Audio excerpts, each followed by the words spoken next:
ഓം നമോ ഭഗവതേ വാസുദേവായ. എല്ലാവർക്കും നമസ്കാരം. ചിങ്ങമാസത്തിലെ ഈ തിരുവോണ നാളിൽ കൃഷ്ണഗാഥ എന്ന ഭഗവാന്റെ കഥകൾ പറയാനും ഭഗവാന്റെ വിശേഷങ്ങൾ പങ്കുവയ്ക്കാനുമൊക്കെയുള്ള എൻ്റെ പുതിയ യാത്ര ഇവിടെ ആരംഭിക്കുകയാണ്. എല്ലാവരും എന്നോടൊപ്പം ഉണ്ടാകണം ഈ യാത്രയിൽ. എല്ലാവരുടെ പ്രാർത്ഥനയും സ്നേഹവും ഒക്കെ അറിയിക്കണം. എല്ലാവർക്കും ഭഗവാന്റെ അനുഗ്രഹം ഉണ്ടാകട്ടെ.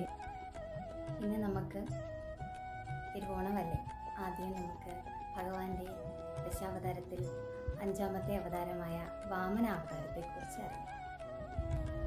മഹാബലി എന്ന് പറയുന്ന അസുര രാജാവ് ഇന്ദ്രലോകമൊക്കെ കൈയടക്കി തൻ്റെ അധികാരത്തിലൊക്കെ മതിമറന്ന് നടക്കുന്ന സമയത്ത് ഇന്ദ്രനാൽ മഹാബലി വധിക്കപ്പെടുന്നുണ്ട്. ആ വധിക്കപ്പെടുന്ന മഹാബലിയെ ശുക്രാചാര്യരാണ് പിന്നെയും ജീവൻ കൊടുക്കുന്നത്.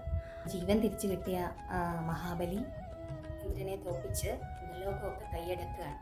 ആ സമയത്ത് ദേവമാതാവായിട്ടുള്ള അതിഥി ഭഗവാനെ തപസ് ചെയ്യണം. പയോവ്രതമാണ് അനുഷ്ഠിക്കുന്നത്. അങ്ങനെ തപസ് ചെയ്തിട്ട് ഭഗവാനെ പ്രീതിപ്പെടുത്തുക. എന്നിട്ട് ദേവി അതിഥിയുടെ മുന്നിൽ സാക്ഷാൽ ശ്രീ മഹാവിഷ്ണു പ്രത്യക്ഷപ്പെടുകയാണ്. എന്നിട്ട് എന്താണ് അമ്മയ്ക്ക് വേണ്ടതെന്ന് ചോദിക്കുമ്പോൾ ഭഗവാനോട്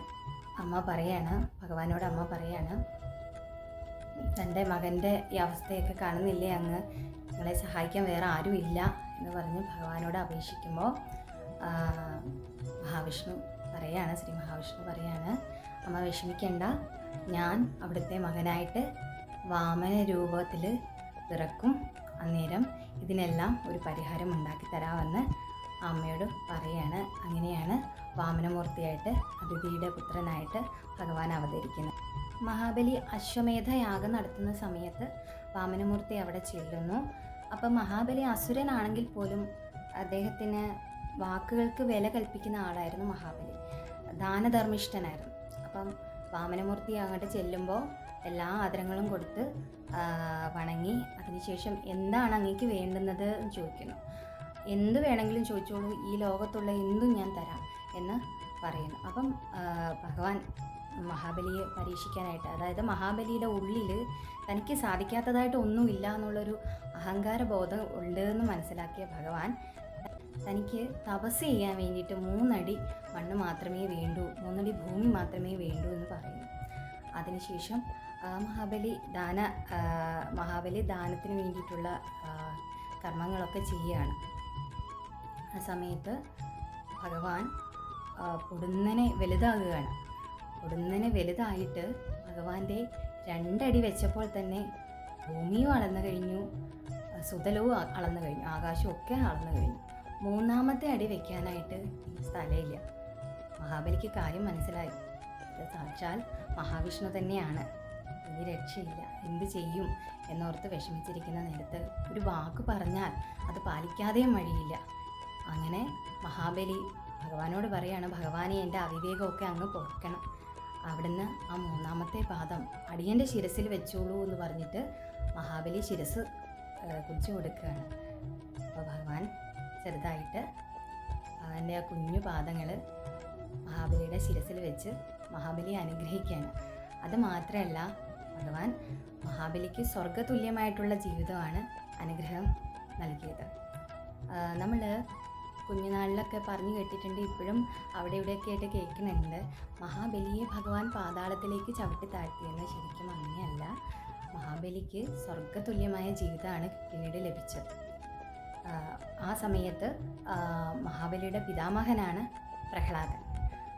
പ്രഹ്ലാദൻ അവിടേക്ക് വരികയും ഇരുവരും കൂടി സുതലത്തിലേക്ക് പോയി അവിടെയാണ് താമസിച്ചത്. അതിനുശേഷം ഭഗവാൻ ഒരനുഗ്രഹം കൂടെ മഹാബലിക്ക് കൊടുക്കുന്നുണ്ട്. സുതലത്തിൽ വസിച്ച് കുറച്ച് നാൾ കഴിയുമ്പോൾ ഭഗവാന്റെ ലോകത്തിലേക്ക് മഹാബലിക്ക് പ്രവേശനം ഉണ്ടാവുമെന്ന്, സാലോക്യം പ്രാപിച്ചിടാമെന്ന് ഭഗവാൻ മഹാബലിയെ പറഞ്ഞ് അനുഗ്രഹിക്കും. ഇവിടെ വാമനമൂർത്തിയുടെ അനുഗ്രഹം, ഭഗവാന്റെ സാക്ഷാൽ ശ്രീനാരായണൻ്റെ അനുഗ്രഹം കിട്ടിയ മഹാബലിക്ക് അജ്ഞാനമൊക്കെ നീങ്ങി ആ ഭഗവാന്റെ സത്യം തിരിച്ചറിഞ്ഞ് നന്മ എന്ത് എന്ന് മനസ്സിലാവുകയാണ് ചെയ്തത്. നല്ലതെന്ത് എന്നുള്ളത് മനസ്സിലാവുകയാണ് ചെയ്തത്. അതുപോലെ നമ്മളും ഭഗവാനെ അറിയുക, ഭഗവാനെ നമ്മുടെ മനസ്സിൽ ഉറച്ചു വിശ്വസിക്കുക.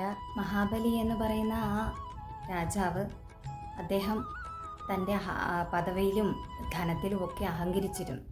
ആ വാമനമൂർത്തിയുടെ സാക്ഷാൽ ശ്രീനാരായണൻ്റെ അനുഗ്രഹം കിട്ടിയപ്പോൾ അദ്ദേഹത്തിൻ്റെ ഉള്ളിലുള്ള അജ്ഞാനം, ആ ഇരുട്ടെല്ലാം അകന്ന് വെളിച്ചമുണ്ടായി, നല്ല മനസ്സുണ്ടായി. അതുപോലെ നമുക്കൊക്കെ ഭഗവാന്റെ അനുഗ്രഹം കൊണ്ട് നമ്മുടെ ഉള്ളിലുള്ള എല്ലാ അന്ധകാരങ്ങളും മാറ്റി വെളിച്ചം പകരുവാൻ ഭഗവാൻ നമ്മളെയൊക്കെ അനുഗ്രഹിക്കട്ടെ. എല്ലാവർക്കും ഐശ്വര്യങ്ങൾ ഉണ്ടാവട്ടെ എന്ന് പ്രാർത്ഥിക്കുന്നു. എല്ലാവർക്കും തിരുവോണ ആശംസകൾ അറിയിക്കുന്നു. രാധേശ്യാം.